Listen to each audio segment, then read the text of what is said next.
Duda, Gabriele, Ingrid. Eita, mas vamos para as perguntas? Vamos dar sim. Vamos lá. Vamos ver se eu acho aqui da Indira. Ó, as pessoas precisam de informações, os adolescentes precisam de alicerces emocionais e precisam de estrutura. É a Dora Morim. Verdade isso? Sempre. Dora Morim. É minha esposa, Dora Morim. Mas é verdade isso? Sempre, sempre. Tem que ser assim, né? Porque quem consegue entender isso aí, acaba fazendo com que o seu filho, ou, né, o adolescente, o seu filho, ele acaba conduzindo para vamos dizer assim, para uma área da sociedade muito menos conflituosa. Os pais que não entendem dessa forma, né, que joga, vamos dizer assim, essa responsabilidade para o setor público, onde que se de fato deveria assumir essa responsabilidade, os pais que não entendem e jogam essa responsabilidade, vamos dizer assim, deixa o adolescente à mercê, vamos dizer assim, dessa influência social.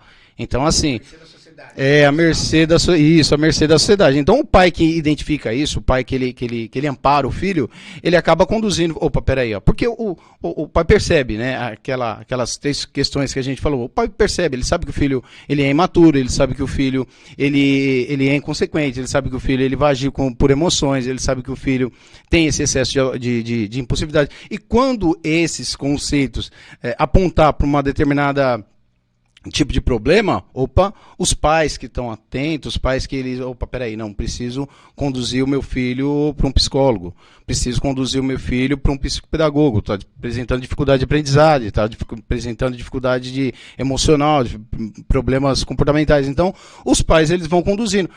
Estou percebendo que meu filho precisa de um reforço escolar, ou precisa de um curso. Então, os pais, eles assumem essa responsabilidade e acabam conduzindo. O que acontece?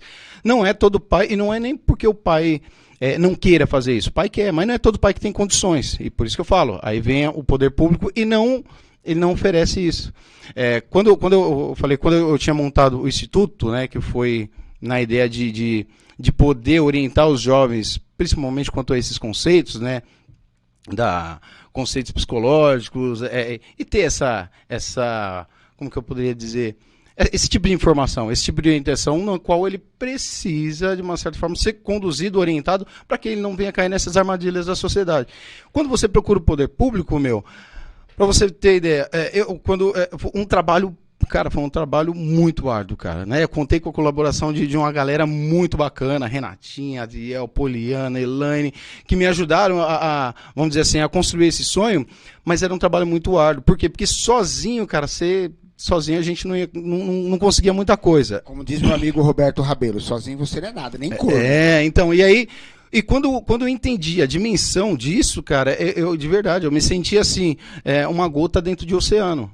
Porque assim, eu querendo enxugar o gelo, eu querendo ali uma ideia, querendo fazer as coisas acontecerem, né? E o ruim é que quando você tem uma ideia, e quando você quer fazer as coisas acontecerem, você fica perseguindo aquela ideia de uma forma assim, né? Que você fala, não, eu vou mudar o mundo.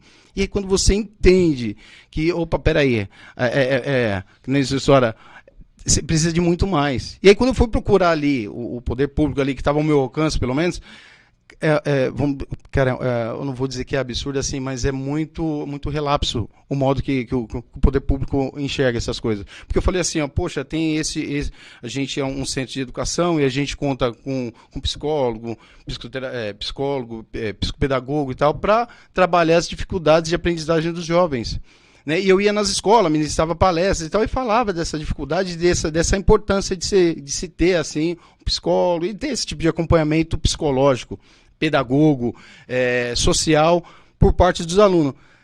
Quando eu fui procurar o poder público, cara, o pessoal chegou e falou assim, não, a gente já faz esse tipo de trabalho. Eu falei, nossa senhora. Não faz do jeito que você imagina. Não. Aí eu falei, é mesmo? Eu falei, não, a gente já faz, quando a gente identifica um aluno que tem dificuldade de aprendizado, a gente manda ele para o CAPES, ele é orientado, tem um acompanhamento psicológico. Eu falei, tipo assim, o poder público parece que assim, ele pega uma ideia, emenda ali de qualquer modo, entendeu? Só para justificar que ele faz, mas não tem um resultado. Prestar conta, mas não tem um resultado significativo. Por quê?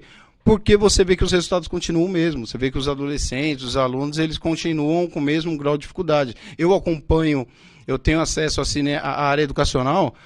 Cara, tem aluno no ensino médio que não sabe ler e escrever. Tem, Cara, e assim... A culpa não é o professor. Não é o professor, não é o professor. Exatamente. Por quê? Porque muitas das vezes esse aluno ele pode ter ali um transtorno de aprendizagem e que a escola não se deu conta. Quer dizer, o professor percebe essa dificuldade do aluno, né? Ó, esse aluno aqui, ele está com dificuldade de ler, de escrever. O senhor tem que fazer umas palestras nos APPCs das escolas, viu? Eu fazia. Tem que voltar, então. Tem que voltar. Deixa eu só por aqui, porque Vai lá, tem vai lá.